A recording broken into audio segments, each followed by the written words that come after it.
Colby, you know what's one way to get yourself a one-way trip to HR? No, Barry. What is that? Telling one of your coworkers that they're just a paycheck with tits. That is a line from this week's movie. What is going on, guys? My name is Barry. This is Colby. And this is Who Watches This. Ba-ba-ba-ba.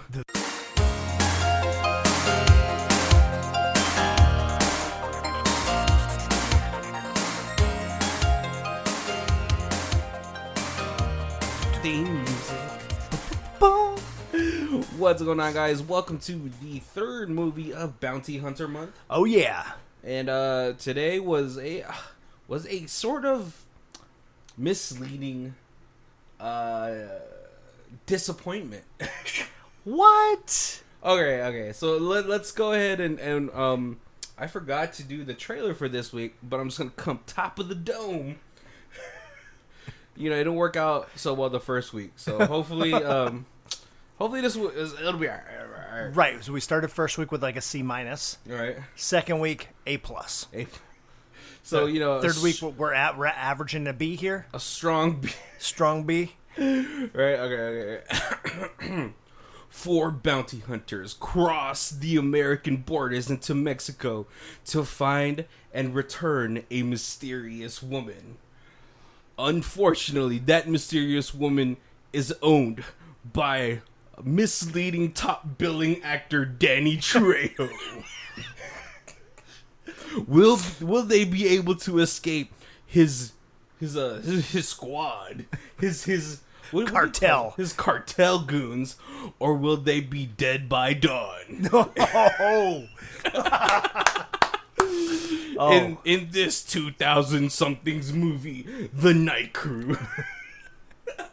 A-. That was The Dead by Dawn line got you, right? It did. I feel like that's one of those cliche lines that you hear in a lot of things, but every time you hear it, it's like, oh, that's gonna be a good movie. It puts the pressure on. You know this all happens in one night. Exactly. All right, so this movie came out in 2016.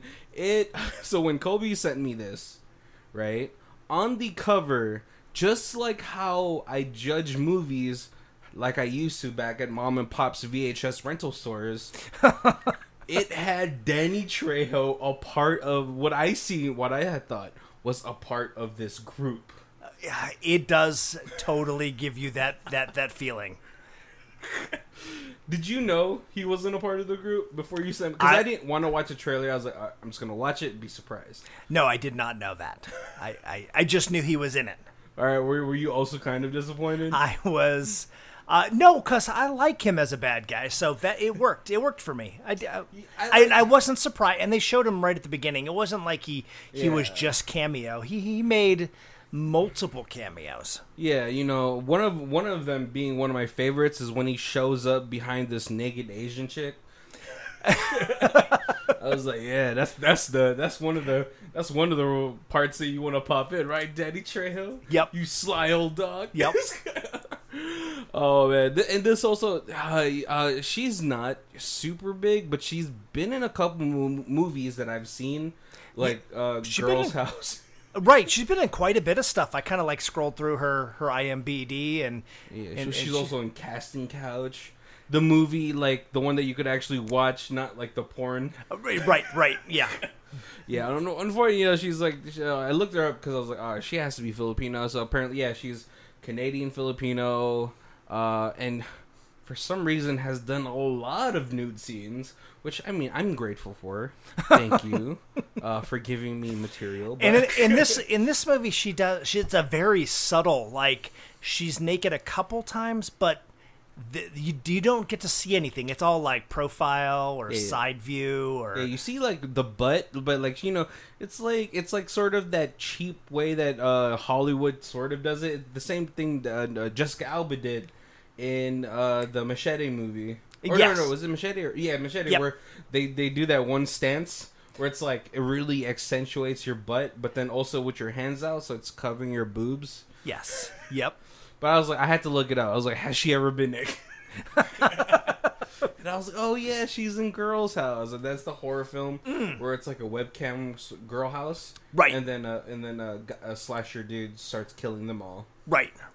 And even though a lot of the guys in this movie have all been in action movies, Oh yeah, really, the fight scenes she's in, she seems the most like martial arty trained. oh yeah, person. she's pretty decent on here. I don't mind her action scenes. The guy playing Crenshaw, I've seen in a whole bunch of things. He's sort of one of those faces you always see, Right? like, but then he's always like a dirty cop, or you know, like he was Shocker in the Spider-Man movies, Yes. Yep. right? And so he's always doing some type of criminal activity. Yep. The woman Rose, Yes. she looks familiar. Totally don't know where she's from. She's also in a bunch of stuff, but not stuff I'm super familiar with. Was she in the new Suicide Squad movie? I don't think so. No, okay. It just kind of looks like her. You know Ratcatcher? Right? No. The Freedom Fighter, the head of the Freedom Fighters. Oh, okay, right. Kind of looks like her, but Yes, I know what you right? mean. Yeah. All right, but let's really get into this. And it had a Swayze in it. Swayze, Yeah. Patrick Swayze. No, his brother. He's There's a Swayze brother. Oh yeah, it's like Frank Stallone. Sylvester Stallone's brother, who's in a couple things and he's not a very good actor. He's the bail bondsman.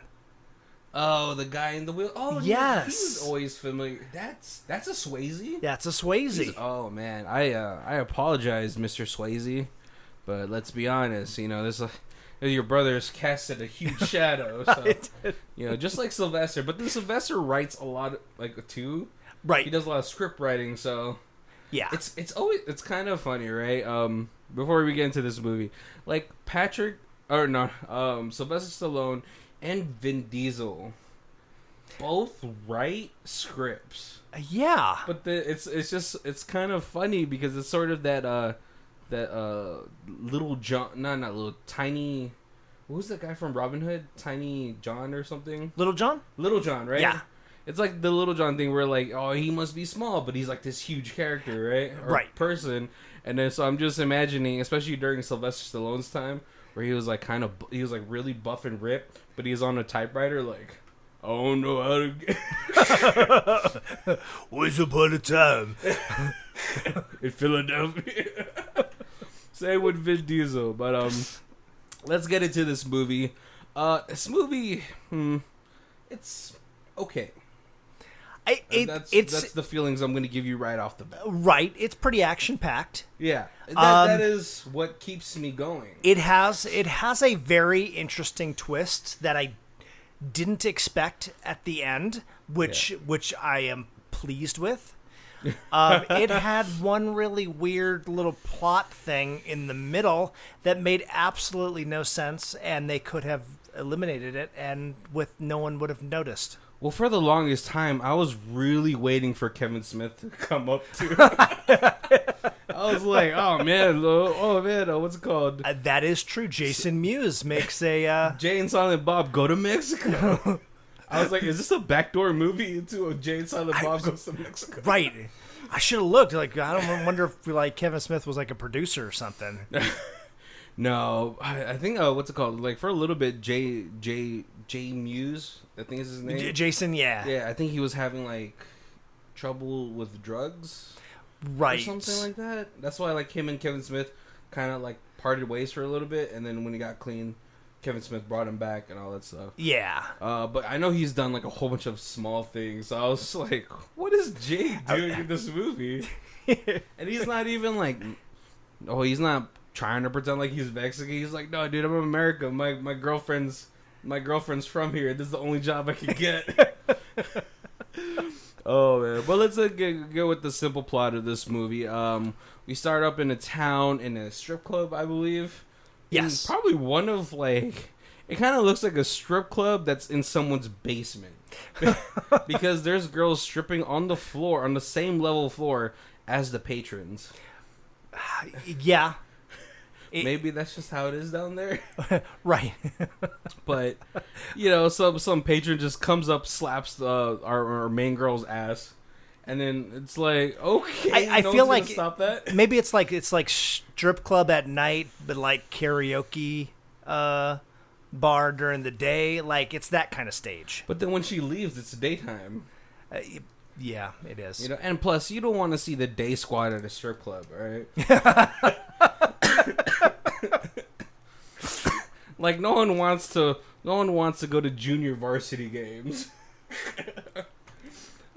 But she makes her way out as a fight erupts in there, and then we see that she's being followed by two people. Yep. Right, which we later find out is actually Danny Trejo's cartel goon squad. Right. One's name's Lobo, and one's name is like I don't think we ever hear the other guy's name. I feel like we did, but I can't remember. Right, and it's unfortunate too because the guy that's named Lobo is such a shitty bounty or like a right goon. Right, to be named after one of the strongest DC characters out there. Okay, so little side trip. Is Lobo just a bounty? Is he a bounty hunter, a mercenary in DC? Yeah, he's just basically a space biker that does some bounty hunting to make some extra bucks. Okay, I always wondered, because I remember I tried getting into it when they changed him into that sexy Lobo. And I was like, and I knew a lot of people were like, oh, gross. Right. They wanted dirty biker Lobo. Exactly. Yep. All right. But as they're trying to pursue this girl, I believe her name is May. She gets swiped up by these 4 bounty hunters.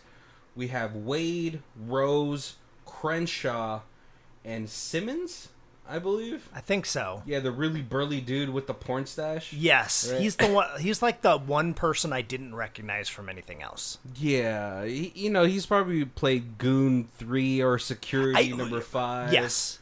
So, right. This was probably a big deal for him. So good for that guy, right? Yeah. And so it's a pair of bounty hunters from San Diego or San Mateo, California. And there's a bounty on this girl, so they have to get her because it's going to be able to pay off their pimps. I don't know what bounty hunters' bosses are called. Well, their boss's debt, and then it'll be a big payday for them. So that's what they're all really focused on. They're trying to get this girl calmed down, but she is pretty aggressive, like almost like an animal when you corner it. Right. Yes. Hyper aggressive. So and strong, because like the guy who slaps her ass in the strip club, she grabs his wrist and breaks it. Which, I guess if I gave this a second watch through, I would see all these small details, right? Right. But also I was like, oh, she's Asian, so she must know some, like, martial arts. Right. I couldn't say that, but you can. Yeah, I could say that because I'm Asian. No, and so as they're trying to make their way make their way back to their base across the border, they stop for some food. She's not eating, and I kept thinking, I was like, oh, of course she doesn't want to eat, she's gonna go to jail or whatever. Right, but yeah, she's starting to bleed from her nose. She got hit by the guy. Well, but like you can see, like when she's sitting there, like at the table with her, like when they're eating, like she's drooling and like there's blood coming out of her nose. Oh yeah. Where like previously it was just dried blood. Well, she did refuse treatment. Right. Wade kept trying to treat her. Yeah, and somebody makes the comment that she's like a druggie, like a crackhead. That she's a crackhead going into DTs, and they're like, yeah, we better hurry up and get her back to the States so we can get her in the hospital and get her fixed up. Yeah, because Crenshaw is just calling her a crackhead the whole time. Which, I mean, to be fair, this girl's pale, she's shaky, so It's a fair assumption. But like the way he goes about it is pretty brash. Right? He's like, oh man, she's going through the DTs. If she pisses in the car, I'm not cleaning it up. Which I wouldn't want to either. Wade seems like a decent guy for a bounty hunter. He's like, listen, we're trying to keep you safe. Right, and they kind of quickly allude to, or like they make mention that they were all Army Rangers. previously, and now they're all retired, and now they're kind of on this bounty hunter thing. But it's still like it's all the people who are in that same. Yeah, same unit. Of course, you want to, because those are the people that got your six. That's military terms. What? The only person I kind of really did not like throughout this whole thing was Rose, right? Because she shows like high, I don't know, what do you call that? Just high aggression towards this female target, right?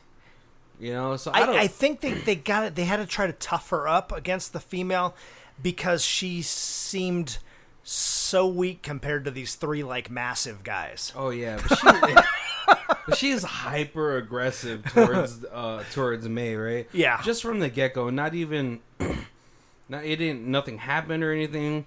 She was like, "You should be appreciative. We're saving you right now from the cartel." And then Crenshaw gets really, he's like, "Yeah, we saved you from getting."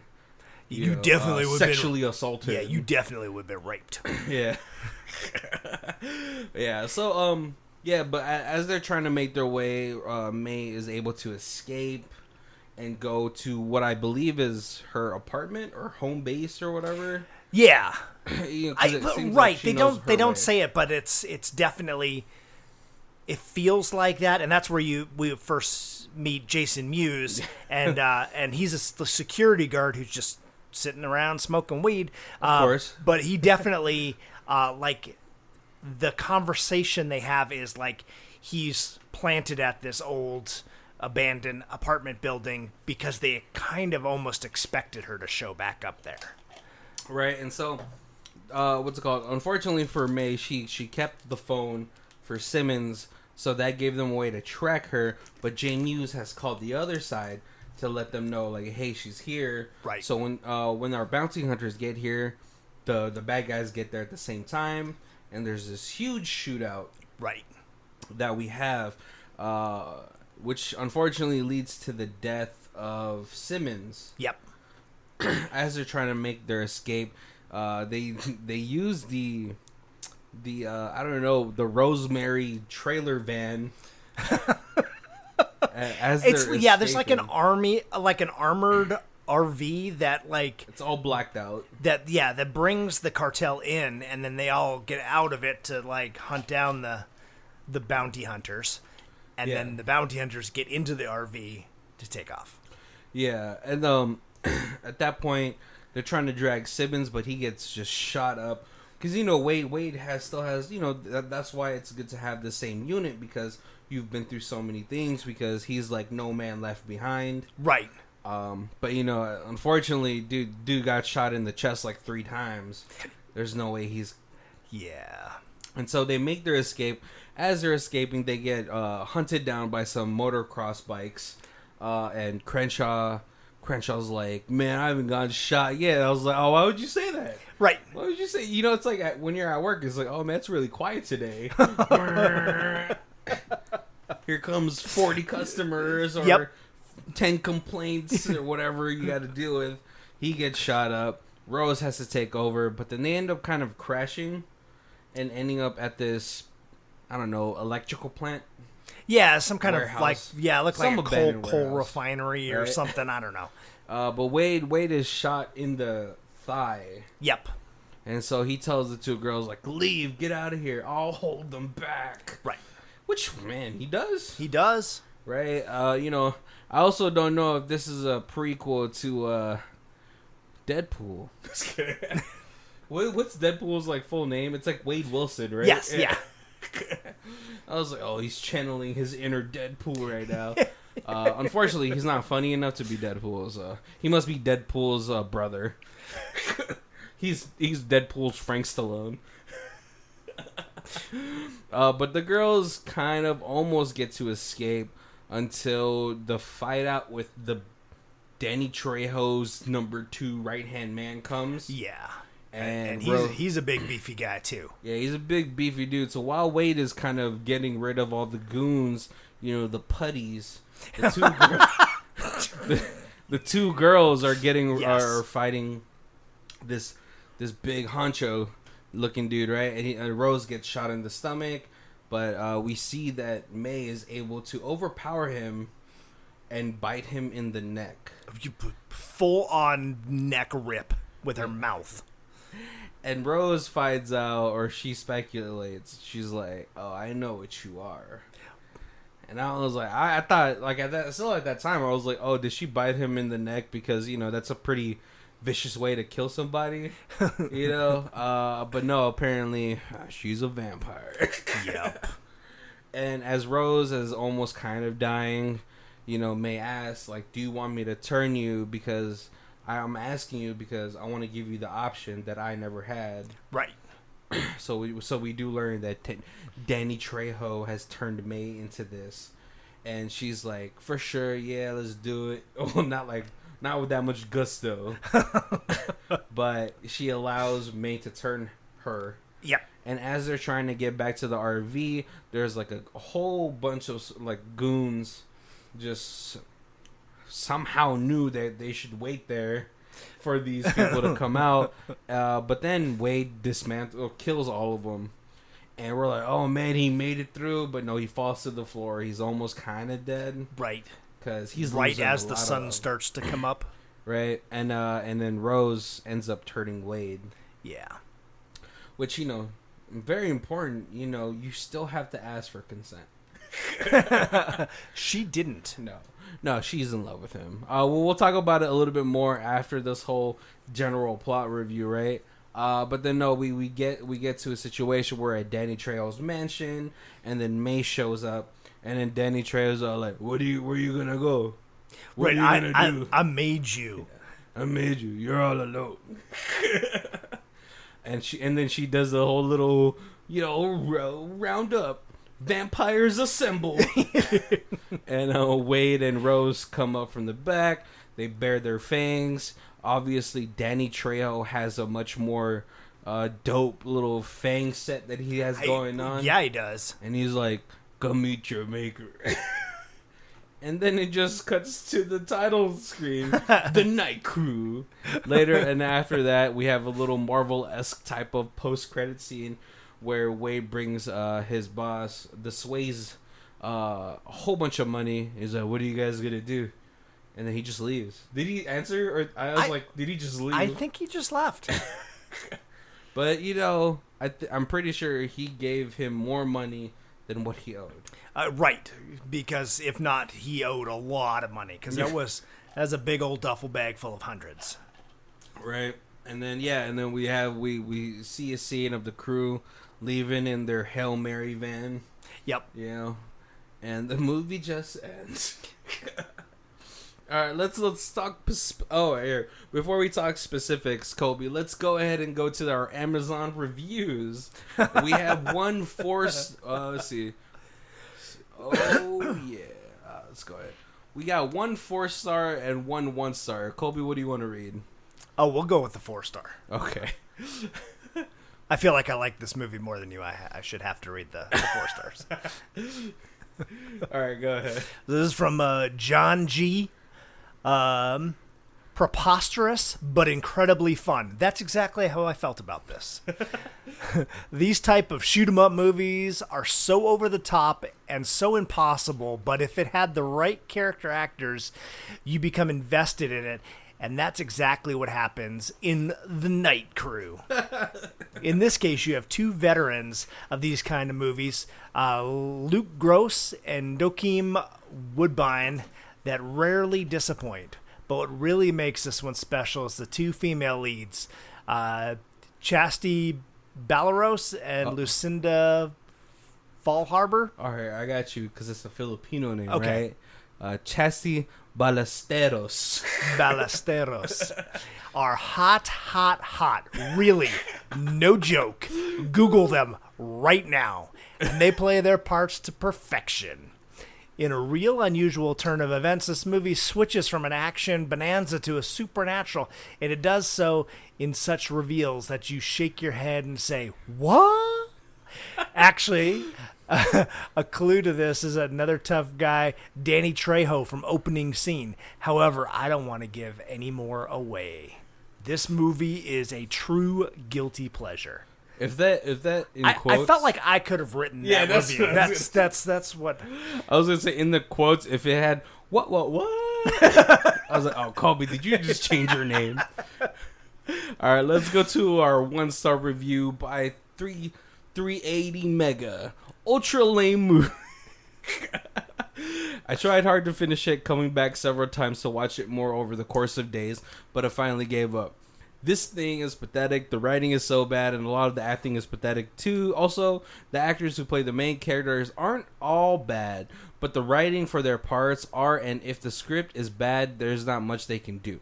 A lot of other supporting actors are just cut, rate, and pretty bad. The scoring is ultra lame. So cliche, it's pathetic. This thing sucks. I wouldn't go so far to give it a 1-star. I'd give it like 3. All right. It's not too bad. Yes, a lot of the action makes up for it. Yeah. So, but yeah, let's get into specifics. Let's talk about the characters. Let's go with May first, because she's sort of the central focus, right? Right. How did you like her? Like, how did you like her character in this movie? I liked her a lot. I mean, like my review said, hot. She was. I thought she was a good actress. She played sick, or like I said, like they looked like she was going through like the DTs. I'm like, she played that off well. Like you really believed that. Yeah, I believe. I also did. Her action scenes in here were pretty believable. Right. And really, the script isn't so bad because usually I can see things coming. Right. But this gave me one of those M. Night Shyamalan twists with her being supernatural, and I was like, oh, okay, that could explain her being her able to overpower a lot of these men with the moves that she was doing. I'm not saying that female martial artists couldn't, take down full-grown guys. Right. But the way that she was doing it was with a lot of power. Yeah. More than technique. Exactly. And I was like, wow, she must be, like, really strong.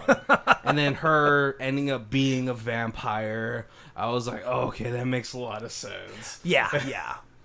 I feel like we have to talk about these 3 people in a group because they're so intertwined. We have Wade, Crenshaw, and Rose. Right. First, let's talk about their the odd chemistry that was happening as this movie progressed. Yeah. So Crenshaw. So apparently Crenshaw and Rose are a long on and off kind of relationship. And they're a couple. Right? They're a couple, and she just basically kind of like, you weren't there for me, so I went over here and I had a little on the side with Wade, and then I got pregnant. Right, which May was able to detect early on. So there's a few like hints. Like if you watch it again, you'd probably pick up a lot of those things, because there's a lot of times where like May's just kind of like, oh, the bad guys are coming. They'll be here in a minute, and you're like, how do you know? You just kind of... I just kept thinking she was... because I've been watching so much sci-fi, I just kept thinking she was like maybe a mutant or right. some sort of special weapon, and that's why Danny Trejo was so invested in getting her back. Right. Right? But yeah, she becomes pregnant from Wade. Because as this movie was progressing... there was, like, no chemistry between Crenshaw and Rose until later we see him hug her from behind, and he's like, what's good? What's wrong, baby? Yeah. And she's like, oh, everything's always a game. Everything is always a joke with you. But then, but before that, we see these prolonged stares between Rose and Wade. Right, yeah. And I was like, I got confused, and of course, the dynamic, right? And Wade keeps playing it like the you go check on your girl. What's is she okay? Yeah, and like he's trying to be the like, I made a mistake, so you go be with her, right? But yeah, it's a weird. That part is. It's awkward. It's the only part of the movie I didn't like. It was it didn't really need to be there. I mean, she totally could have just been Wade's side thing the whole time, and then she was pregnant, and they could have played the pregnancy thing into that, and that's why he was being protective over her. Totally would have worked like that, but make this weird love triangle that was like, I hate you, I'm gonna punch you in the face, but now we're brothers again, kind of thing. It was just, I just thought, I was like, all right, these are 4 professionals, right? They've been together since like whatever war they might have been in, or operations, their missions that they had been through, and so I thought they were going to be able to put a lid on it until they got the job done. Right. Yes. When it's 4 on 30 and you got to be peak focused, that's probably not the time to drop the "I cheated on you" bomb to your boyfriend. I mean, May totally did not help that whole situation, right? Right. But yeah, like I was just like, I was really hoping. I was like, look, I don't know how long these people were Army Rangers for, but if you're like, especially if you're like a Ranger, that's sort of like the top like special class, I feel like, right? Like Navy SEAL, right? Army Ranger, Green Beret, whatever, all those things. And so I thought they were going to be able to put a lid, but I was like, oh, of course, like this movie, I don't know, maybe they had to pad the running time or something to insert this weird triangle love affair with pregnant in there. Yeah. Right? There's not really much to say about Simmons, except that he'd be a really good personal trainer. Dude is jacked. Yeah, right. We have the funny situation with Jay Muse in here because he's really just there kind of just as a patsy. And he gets dragged away almost in horror movie-like fashion. He gets shot in the knees. And then they never come back, so you don't even know if he's dead or not. I didn't even think about that. Yeah, you're right. I kind of see. Okay, so the only reason this movie is this movie would be a hard 4, right? If we got more Danny Trejo action. Right. We have Danny Trejo doing his best impression of R. Kelly with this girl, who I presume is like a new vampire that he had made, right? Something. And then, but it comes across like his wife doesn't know he's a vampire. You think so? Because the way she plays it, like she doesn't know, but that like they're protecting May because May has all the inside secrets of the cartel. But then you find out Danny Trejo is protecting her because that's his new vampire squeeze that he just created. Yeah, that's because then like the girl or his wife that he's with, I presume, is probably the girl that's been with him at the beginning of his vampiric stages, right? Right. So like, at that point, she probably also has a couple side piece vampires for her. Well, like I got that the impression that it was only the three of them. Yeah. So it was like Danny Trejo, his right-hand man, and then who gets like neck chopped. Yeah. And then May were like the only 3 vampires. Oh, you think so? Yeah, because the other one was like when the vampire showed up, he was all like to the wife woman like, "Hey, grab our daughter, go inside, lock up." It wasn't like, because if she was a vampire, she'd be like, "No way, I'm by your side. This is teeth out, let's fight." Oh yeah, that makes sense. Could they procreate though, like a vampire and a human? So maybe he became a vampire slightly after. But then, then that's his daughter, and he's like, "I don't want to turn my daughter into a vampire, so I'm not going to tell my wife." And then, man, because or the other way around. Oh, I didn't even think about it that way. What if May was the vampire who turned? No, can't be. No, because he's like meet your maker. Yeah. Right. So that's why I thought like, Danny Trejo was like a Mexican Dracula. Yeah. Except he was a little bit smarter for it, where he didn't just create a whole bunch, but maybe just his immediate family. Yeah. Yeah. We don't really get a lot of specifics in it, and then the fact that the cover of this movie had Danny Trejo as one of the top billing actors is what set me up for failure. Right, and actually, there's a different movie poster that has Jason Mewes also in that group, and he's got like his sleeves rolled up, and he's got the security guard, so it looks like he's part of the group of badasses as well. Now, see, if they did that, I automatically would have thought this movie was a comedy. And like Jay Mewes was like the main character. Yeah, he's like, well, here you go. Lonely security guy gets roped up in an action-packed thriller with 4 bounty hunters and a Chinese girl. Because they keep calling her Chinese. Obviously, her name is Mei Zhang in this movie. Yeah. Will he be able to survive?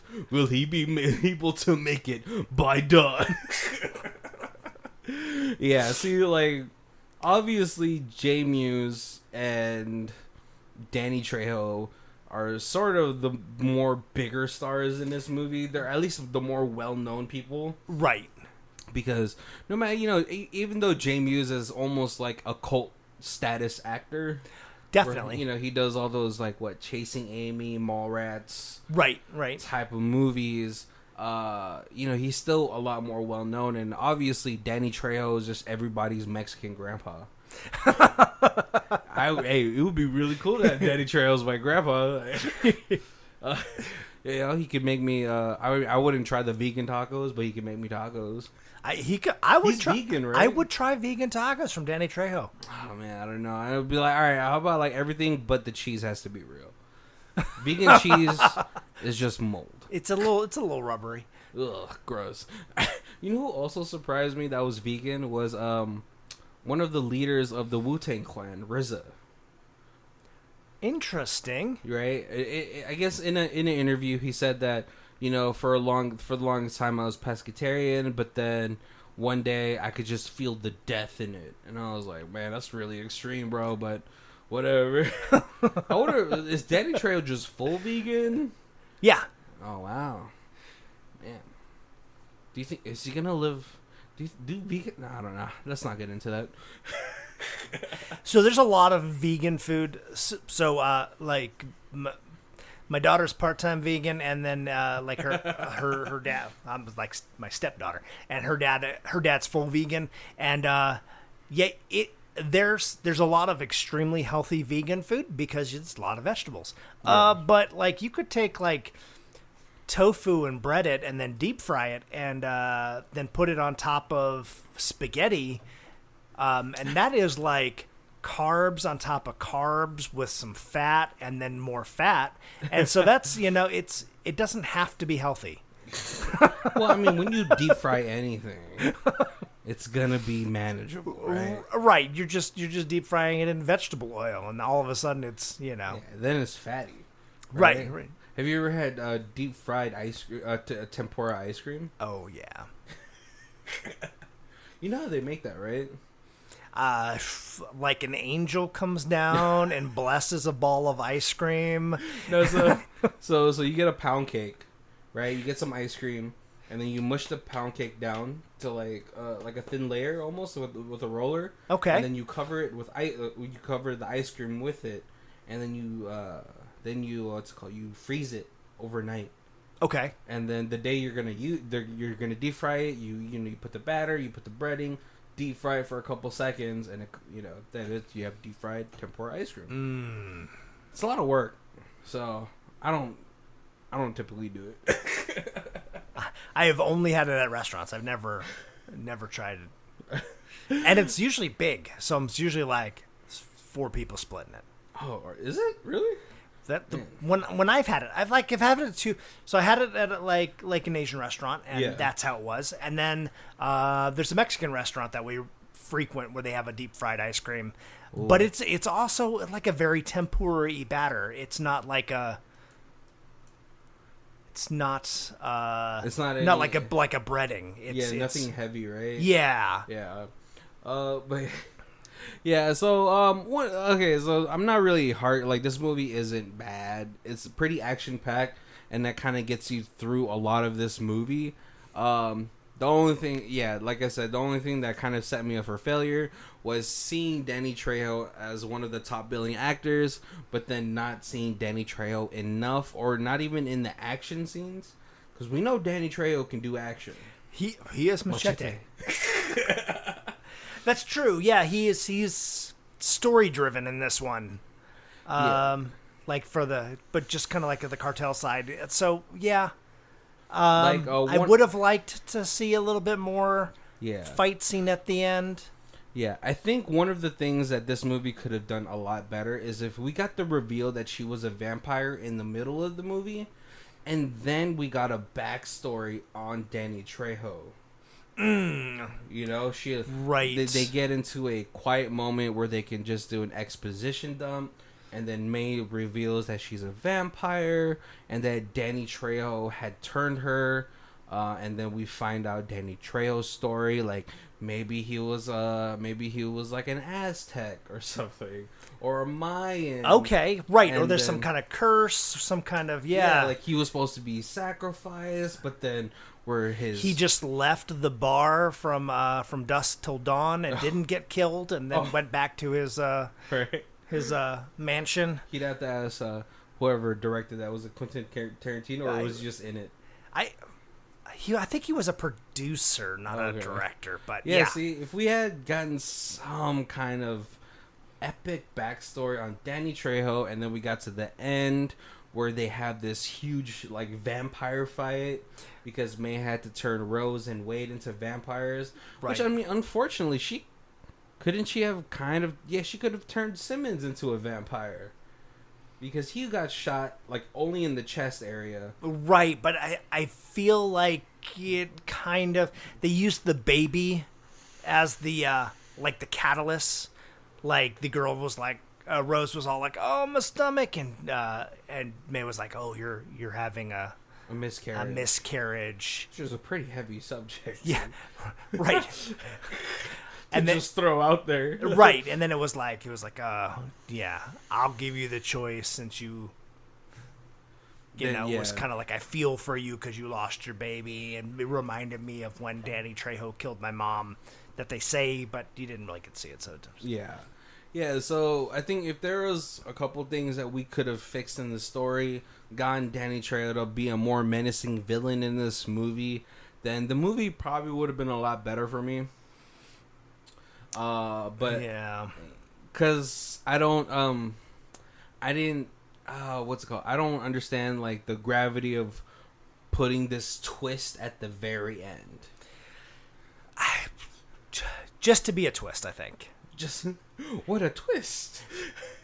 Because it's so unexpected. Right. If you don't pay attention to the signs, you're like, oh, did they want this to just be a vampire movie, but they only had enough budgets for the fangs? It could have been like, this is just all set up for the Night Crew 2, which is going to be a hardcore vampire movie. All right, maybe, but as it stands right now, there's no news for Night Crew 2. It's probably not going to be. Oh man, so usually we're not really coming up to our hour, but let's go ahead and go to our review section. If this is the first time you guys are joining us, thank you for joining us. Hope you are enjoying Bounty Hunter month, or if this is the first episode, go ahead and check out the rest of our Bounty Hunter movie reviews and check those out, see if you like those movies as much as we did. But we do our reviews in 4 sections. We have Stream It, DVD It, Blu-ray It, and Ultimate Box Collection. Yeah, I don't know what we would get in the Ultimate Box Collection. I know Luke, the main bounty hunter, he was in Death Race 2 and 3.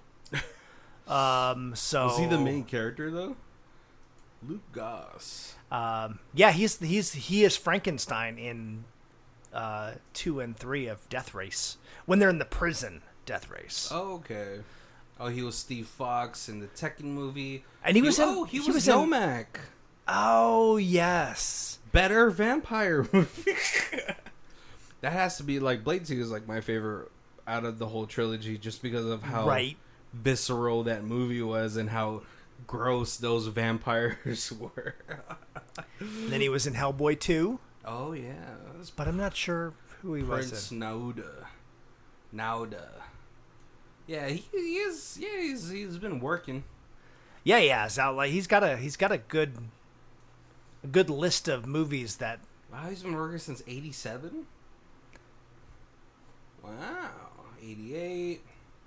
Wow, he's been working for 30 years. How old is this guy? Oh, he's 1968. Dude, the dude looks good for his age. Yeah, he does. 50 years old, 52. Yeah. Oh, he's in that movie too.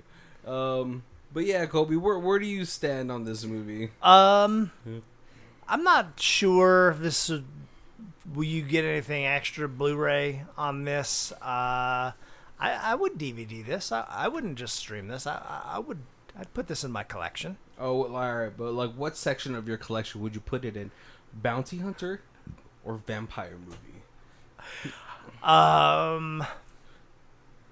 This would probably have to go. Maybe supernatural action. Right next to what's it called? Because I wouldn't. Chronicle. Because I don't know if I would put it in.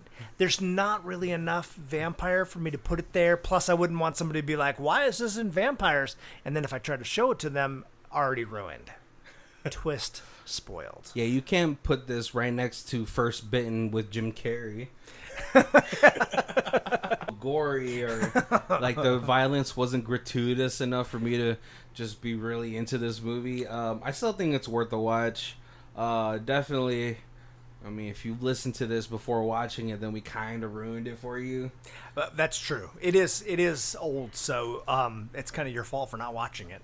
Oh, previously, oh yeah, I'm pretty sure this movie's in a lot of people's watch lists.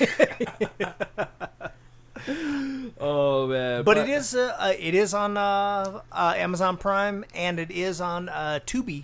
Yeah, it's on Tubi. It's also on Pluto TV. Yep. There's a couple. I always forget about that. I have not watched much on Pluto, so.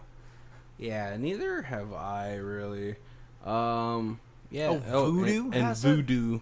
Yeah, so it's in a bunch of platforms. I believe this movie's making its money back as far as ads will go. Right. So, every month everyone can secure that nice good old $50 check. No, I kid. Definitely, it's still worth the watch, right? Oh yeah, no, I thought it was a fun movie. It runs at a pretty decent pace. Like I said, it's got the little clunky little like love triangle thing that doesn't necessarily need to be in there, but I think everything else about it's pretty entertaining. The action's pretty decent. The acting is. You look at the actors in it, and the acting's like exactly what you expect. It's the best they could do. All right, guys. Hope you guys tune in for the final movie, Bounty Hunter Month. Hope you guys are enjoying this month so far. Go ahead and check our show notes down below for all of our affiliate links. If you guys want to help us out, you're going to shop on Amazon anyway. Might as well use one of those links to help the channel out. And, of course, probably the easiest way to get a hold of us is we got our Facebook. That link is down below. Also, so if you like what you see, give us a thumbs up, share it with your friends. If you got any suggestions on theme movies that you want to see in the future. And, mostly just thank you guys for giving us your time, for giving us your hour every week. Right. And hopefully we are your best friends during your commute to wherever you need to go. Absolutely. Because it's like, hearing us talk, it's almost like watching the movie. All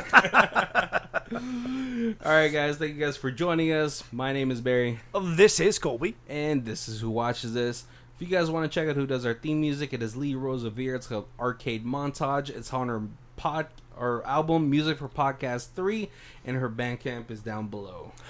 Thank you.